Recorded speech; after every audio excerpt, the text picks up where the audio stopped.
many teachers have said that we are here to align in oneness with God and to transform subtle energies that we have within us. And these subtle energies are old conclusions, old conditioning. And all the things that we've resisted and have kind of all got clogged up in there. And we are here, though, to transform that, because in actuality, we are alchemists. Because you see, that which we have resisted forever and ever, in regards to what makes us, we've resisted all kinds of things in our life. And haven't we experienced the idea that we need certain conditions to make us happy? We need certain people around us in certain conditions and the temperature just right. And it goes on and on. All the ideals that we have of what we ought to have to make us happy. And we have had instead a lot of situations and a lot of people who have really been in the way of that. So we've had these ideals of how things ought to be, and we've had the idea, well, when people only recognize me, I'll be really happy then. When the house sells, when we get a new home, or when the kids leave, or when the kids come home, they've left us for a long time. When my bills are paid, when I get a boyfriend, or when my husband changes, then I know I will be just fine. Or when my wife picks up after me without complaining, that might work. And so when I win the lottery, that would do it. So anyway, all of those things we want but you see, this is the thing that's interesting. Anytime you have an ideal of how things ought to be in order for you to be happy, that's all in the future, so it's very mythical, isn't it? It's not real. It's actually an illusion. I always like that word illusion. It has the word ill right in the front of it, so you know that you're on, things are not going well. Anyway, great gratitude takes place in integration and joy when we are willing to experience life in present time in the now with what is. Do you all know what your what is? It's what's happening now, always now. And whenever we set up an ideal, which is before we can be happy, that must be met, it is like a veil that is over us, because that veil is always in operation. Even when things are going really well, we always have that in our mind. Yeah, but they're not just quite right. If only they were a little different, everything would be better. So then we set ourselves up to be miserable. Now we have stopped disintegration of the body with negative emotions when we are able to experience what is without needing to have it changed. So when we don't resist what is, we're actually I love this statement I'm about to say. You see, when we don't resist what is, we're actually proving that we have more faith in the invisible presence than the visible appearance. Did you get that? It's really good. Okay, I hoped you would say that. So, when we do not resist what is, we're actually proving that we have more faith in the invisible presence than the visible appearance. And the subtle energies within us of darkness become transformed. That is the secret right there. Does it make sense? Okay. So when we are no longer living out of our pain and resistance to life, we then are living in wholeness. And we're letting God operate. But as long as we have all those ideas as, all the things that ought to be in order for me to have a good life, we're really walking in a hypnotic spell. Anyway, all because when we are walking in that wholeness, it's all because we awakened and put forth our faith in this invisible presence and took the energy out of the visible appearance. So our faithful, fearless founder of unity, Charles Fillmore, he said, resistance is the greatest disintegrating element in the human consciousness. That's good, huh? So anyway, a mental state of resistance indicates an unyielding personal will. Evil has no power except that which man gives it by his thought. Now, when we resist evil, we're actually affirming its power. Did you hear that? That is so good. When you resist evil, you are affirming its power to get you. Okay? So a positive, fearless attitude is facing the appearance of evil and overcoming it. You're actually, when you face that appearance and you don't have the thought that, oh, this ought to be different than it is, this is a terrible situation, then what happens is you're understanding now when you don't have that and you're willing just to look at more the invisible presence than the visible appearance, you're putting your faith in God and you're ready to see a miracle. Now, when we choose to live without judging our what is, Charles Fillmore said, we rise to the realization of the perpetual, indwelling life that connects us to the Father. And then a new flood of life comes to all who open up their minds and their bodies to the living God instead of buying into the appearance. Now, here's an amazing thing. When you need help in your world, you need a handyman, you need a good person at the bank, you need a good grocery clerk, and they appear that they really don't know what they're doing. Now, none of you would react to that, but there are people that you know that might. And if instead of reacting to this resistance, you start responding, an interesting thing happens because your faith in that person actually draws forth out of them faith and knowledge that they may not have had before.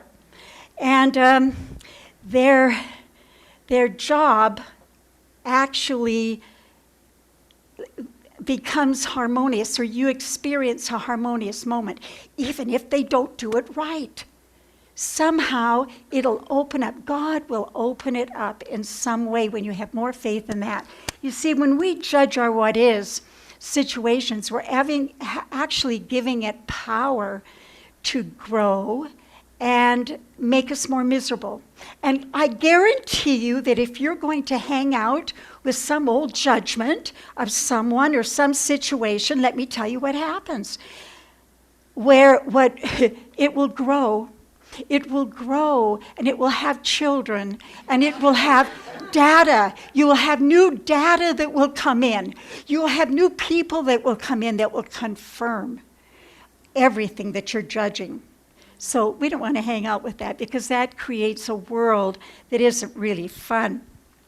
So our what is where we evolve and grow. But many of us will see it flawed, and then we'll have all of our ideals again of what needs to happen and how they need to change before I can be happy. A great Sufi teacher said resistance, he called resistance second force. And second force, so I'll use that term. Everything that comes up in your life that is resisting you in some way, they're not acting right and they're talking about you and all the stuff that happens. Well, he called that second force. And the Sufis call it that. But you see, it's our greatest experience, our greatest opportunity to experience enlightenment. Most people experience enlightenment through responding to second force, Now, isn't that amazing? It's like what all you've been doing. So anyway, when we do not have any idea as how people ought to be and all that kind of thing, something wonderful happens. It's like now we're putting God back on the throne in our hearts to be able to be God instead of all of our ideals of how it ought to be.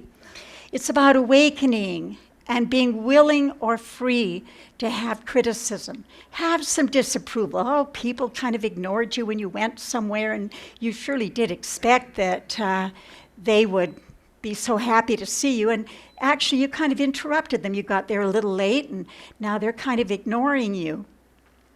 And so you see that is second force. That second force is there to awaken you. Isn't that amazing? And we thought they were just kind of, it just didn't feel good. And now you realize everything that happens, any disapproval, any people ignoring you, feelings like you're not important to someone, you have no value, everything like that is second force. And now we can be grateful for it because it is awakening us if we are able to respond to it and not react. All of you respond all the time, I know. But anyway, we want to be able to look at our reaction or our ego with non-judgment. You're just going to watch it. So every opportunity where people are disapproving of you and not giving you any attention, and after all you've done for them, you know they should. And so every opportunity like that is your opportunity to awaken and to respond. And not feel victimized. And no, we're going to awaken. One of the many times that I experienced a huge gob of second force was a long time ago when I was invited I had a spiritual teacher, 85 years old. This woman was so awake and so aware and so loving. And she had invited me to her house, and we were going to go have a bite to eat. Now, she always ate at Manning's Cafeteria in Pasadena. Are any of you familiar with Pasadena and Manning's? One person, two people. Okay. So I had been on an 11-day fast on just water. And so I knew I could go to Manning's and get one of those little tiny little bowls of fruit or something, and I'd be fine. The main thing is I wanted to see this teacher. And so she opened up the door and she hugged me and smiled. She almost had tears in her eyes. She was so happy to see me. I actually didn't know I would have any kind of an effect like that on her at all. And then she said, I have a surprise for you. I have prepared a meal. Now, the ominous smell of roast beef was encircling us, and my vegetarian lifestyle was resisting it. It was definitely second force. And she was so thrilled with what she had done and what she'd prepared. She said, look, I've got this and this.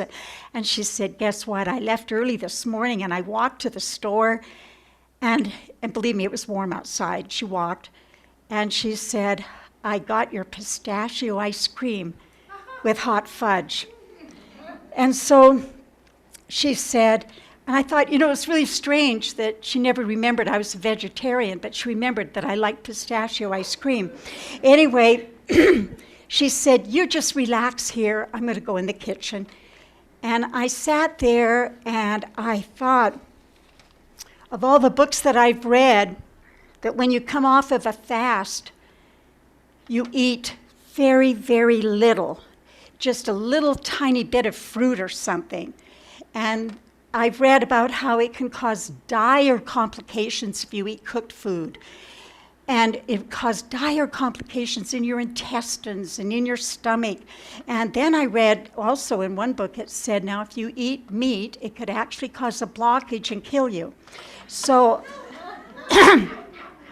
I was in a terrible state of resistance, and second force was coming at me from all sides.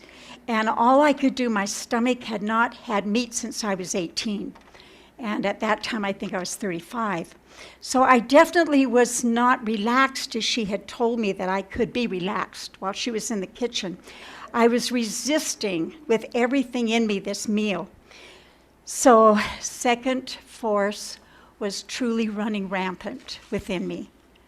I said, oh God, she might have to call 911 for me. And I thought, well, she could actually, I bet this would be my last supper, I thought. And then, and then this funny thought came to me. My last supper made up of cow parts and green ice cream. It was like, wow. And so I got very quiet, and then I heard the words, the love that prepared that food is the love that will digest it. Wow. I felt the presence of God all over me. I felt it. It was filling up the living room. I was so excited about this roast beef. Anyway, I don't know, there was something about that was so amazing. And I'm going to tell you something. Right up to this day, that was the best meal I ever had.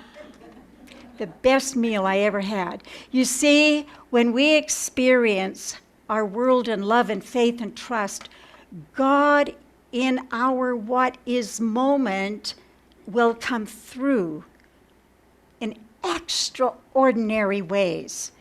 God, instead of, we're actually trusting the God instead of what needs to happen or what ought to be.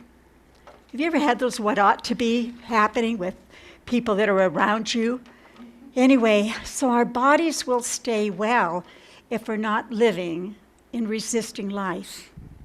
We resist what is, and our biology suffers. If you are free to experience what is, you are free indeed. But you know, I think we can only do that if we understand the presence. One way to live from a state of non-resistance is actually to breathe consciously. It can put one in a state of being in contact with spirit. And I have found this is awesome. So the ancient Essenes believed that there was a creative or ruling spirit within man, which they called the breath. And they called man breath beings. They claimed that when breathing out, you just empty your lungs and breath, and then you draw in your breath with a beautiful affirmation or even one word that will go through your entire body. And they believed that that would actually heal the body and actually get rid of all those subtle energies that we talked about in the beginning. The ancients believed that your breath is vitally connected to your joy. And they felt that all despondency, all depression could be overcome by breathing in and out, words of praise and worship. They also knew that this type of breathing united the spirit and the soul in the body into oneness. You know, I was thinking we could maybe practice some deep breaths today, but we have this wonderful doctor who owns the building, which we talked about earlier, who really, I just get the feeling that he would not appreciate our rampaging breaths going through and commingling with each other. So we're not going to do that. But just remember, you're going to do these deep breaths, not now, make them shallow, and then we're going to do the deep breaths when you get home, and then you're going to, as you're breathing in, then you're going to attach to that a word, and your whole biology, every cell in your body will celebrate. So talking about second force, I had a friend, Donna, and Donna was a dwarf. So she was born with second force, let me tell you. But this woman flew airplanes, she played guitar, she could program a computer. There wasn't much that she couldn't do. But she had great resistance in her life. I mean, everything was higher than her. And kids would look at their moms and say, "Mom, look at that funny lady," and she'd hear it. And she decided, though, that she wanted to live her life without any resistance or second force.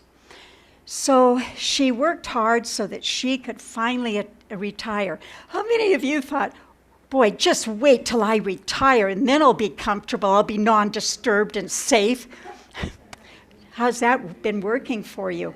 Anyway, so she said, all my life I wanted a comfortable life, comfortable relationships, a comfortable bank account, everything comfortable. And she said, so I did it. She said, I worked and I retired. And she said, I had no resistance to speak of. No second force. I got up when I wanted to, had my coffee when I wanted to, ate when I wanted to, played bridge with the girls. And she said, after a while, after a few months, man, was I bored. And she said, I was actually looking for some second force. And so she said, my life seemed to become smaller and smaller and smaller. When that happens, you have to be able to go out and get some second force. And that non-disturbed state is not growing us. Isn't that amazing? It's so amazing. So anyway, she began to realize that resistance is actually the very thing that helps you to learn to respond to life. She said, yes, we have difficult relationships, new jobs, friends that ignore us. We have all kinds of things that are going on around us. You know, the car doesn't start. All of that is second force in our life. So are we going to respond to it or are we going to react? If we react, we're saying we know what ought to be. But you see, we really don't know, with every second force that happens to us, what that might look like in 8 days or 8 weeks or a few years. Because you see, when we turn all of that over to God, then God orchestrates a different life than the life that always needs to have conditions perfect so that I can be non-disturbed. So we decide then that life is tough, life is just punishing me for some reason, because I'm resisting all this second force. And it's teaching us, though, to observe our inner state. Every time that we have second force in our life, it's actually beckoning us to go within and observe your inner state without judgment. And then Spirit can remove the negative condition. That's how it works. Life is teaching us to be a conscious person every moment, every single moment. And that is life's purpose, for us to awaken and to consciously be aware. That's what we're here for. It's not necessarily to be comfortable. It's to wake up. So the idea that resistance is a gift changes us from being a complainer to a great state of gratitude, and then where we're no longer a victim, we are an overcomer.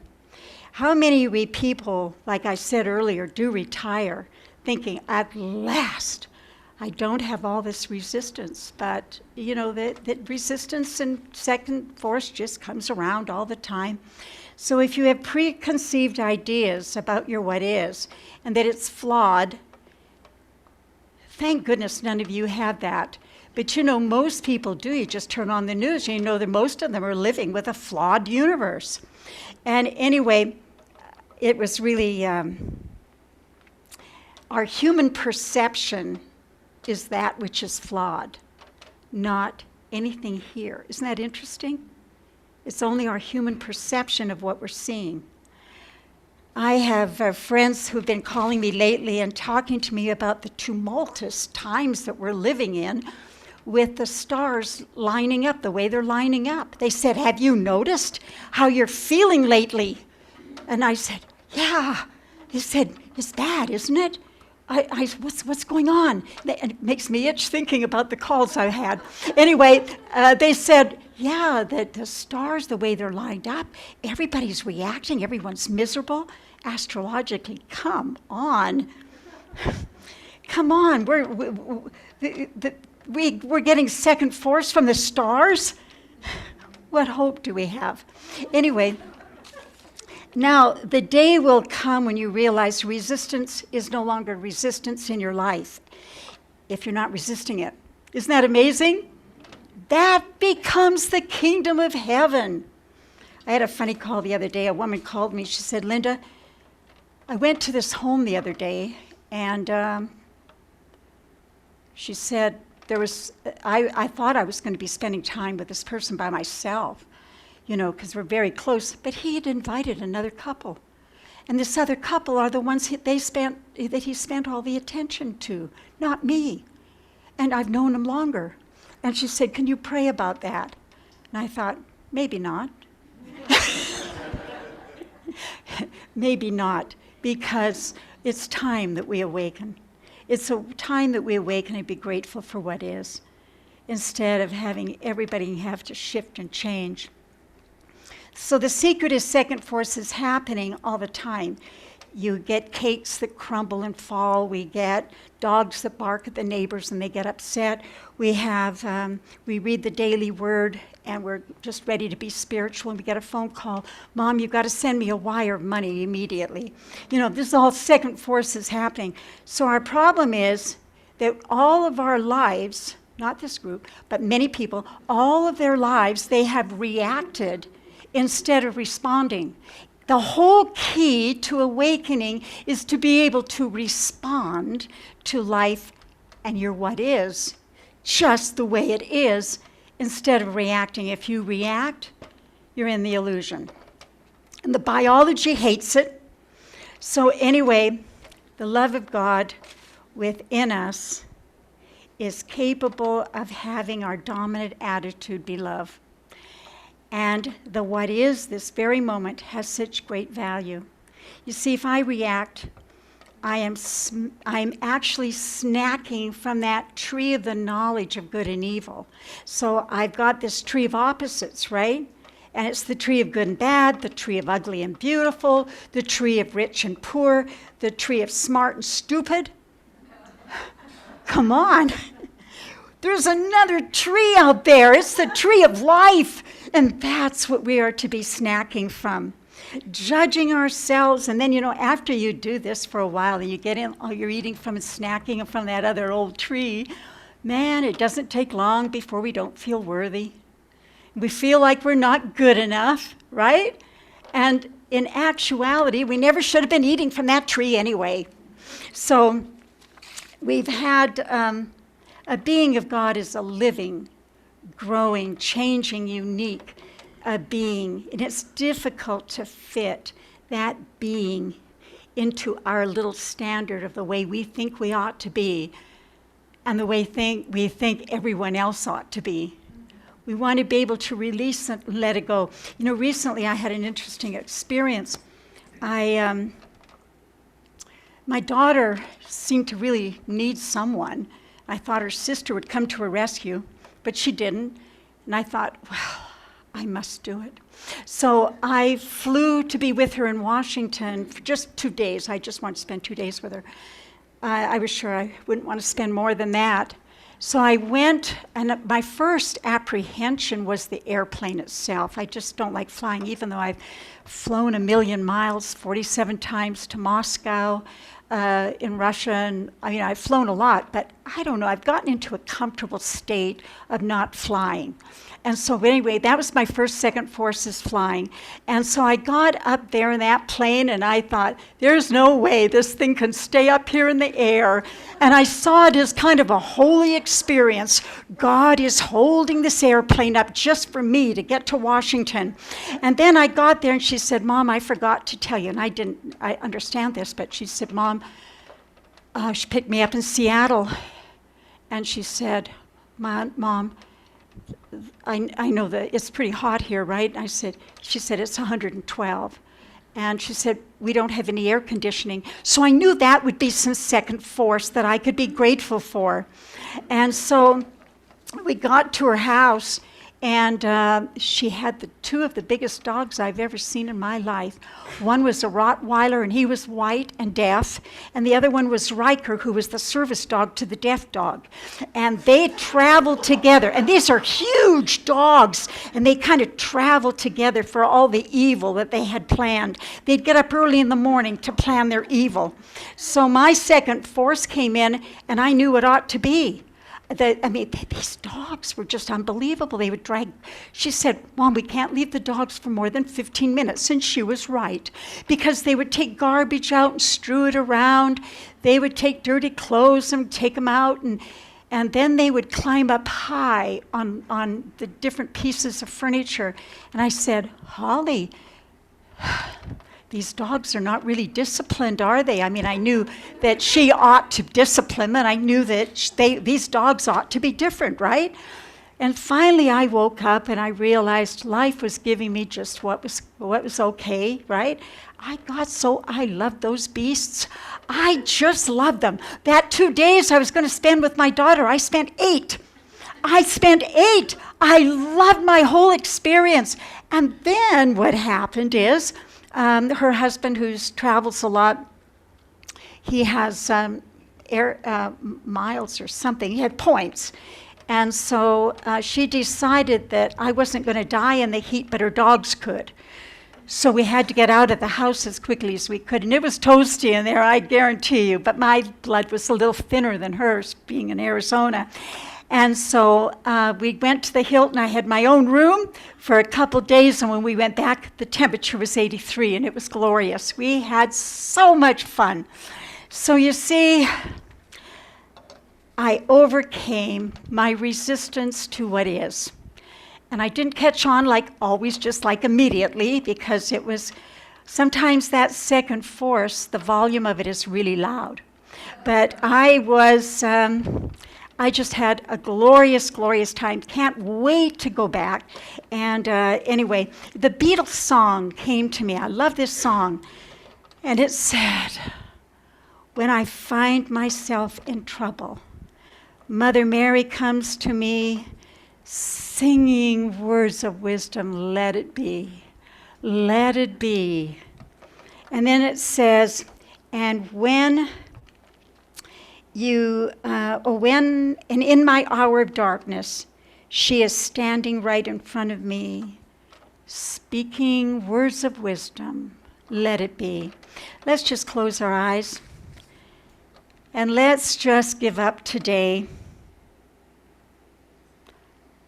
People and situations, just let's relax. There's nothing to resist. No second force, we're just going to relax. We're letting go of all the conclusions, the conflicts, all the ideas that we've had of the way things are not going right. Maybe they are going right. Maybe they're there to awaken you. Feel that presence of God. Mistakes and flaws that you think that you have in your life. Any sense of anything that you've been resisting, just let it go, let it be. Just let it be. And let God hold you and show you the truth. You are loved. There is no flaw in you. God does not see a flaw in you. God is there every time that you respond to life instead of reacting. You've released God to be God. He would say to you, "O little one of the kingdom, how I love you. Just trust me. Trust me in the most terrifying appearance, and I'll be there. I am there, always there for you. Just let it be."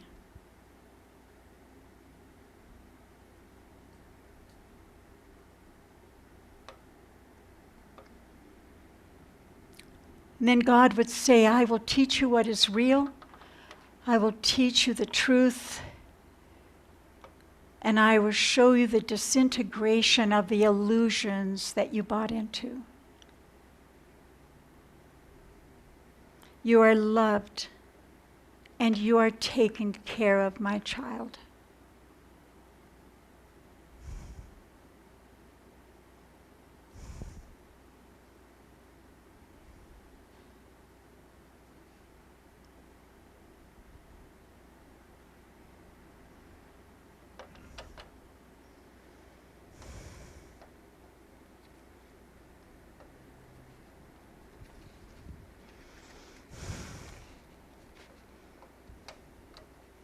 Thank you, thank you, thank you.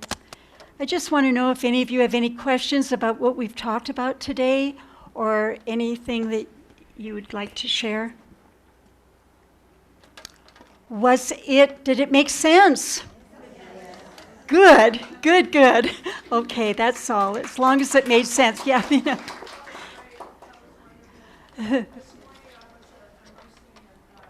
Speak up, Athena. This morning I was immersing in Terry Dominguez's books, the Bible for Translating the Spirit and Awakening Self-Mastery, and then listening to a podcast from Nikki Singer, who wrote The Untethered Soul. And so it all kind of just like, I started with one, and then I went into the other, and then I came here, and it was just like so flowing. Yay! Thank you, thank you. Yes, yes, Brenda. Really quickly, during our SIS meeting yesterday, and we wrote out cards, and when I got home, I opened my card, and my card is all about my divinity. And then it's all connected. Isn't it thrilling? It's just thrilling, isn't it? Yes. Yeah. Oh, did you? Yeah? No, what we were talking about, I really needed to hear. Good. Yes, anybody? Yes. I actually have one question, Okay. and that is, I have an idea of what you mean, but what do you consider the difference between responding and reacting? Oh, big time. Does anybody know that? The difference between reacting and responding. When you have a button that's being pushed and you get angry or you get resentful, you're reacting. But when that same situation comes up and you're able to look at it because you've got space around you now, because you've been operating from observing what isn't you. In other words, you've been practicing this. This is a practice. Then what happens is you're capable of responding to a situation instead of having basically if you're reacting, someone pressed your button. Someone pressed a button and there's a reaction. And people who press our buttons, I mean, man, we can stay angry with them for years. Never speak to them again. And that means we're in an illusion. We're meant to be in oneness with each other, right? Any other questions? Yes? I just wanted to comment, I think this is the first time you and I are meeting. I haven't been here since before the pandemic, and it's really nice to be back. Glad you're here. I really enjoyed your talk, and I wanted to anchor it by us singing Let It Be. Are you up to that? Well, he's also got a song. Do you have a song you're going to sing? He's got a song he's going to sing. I'll sing it. Okay, that's all good. Okay, anybody? I'll sing it in my head. Isn't it wonderful? It's the most amazing song, isn't it? I sing it all the time. I do too. Okay, we're in for a treat right now. Thank you, thank you.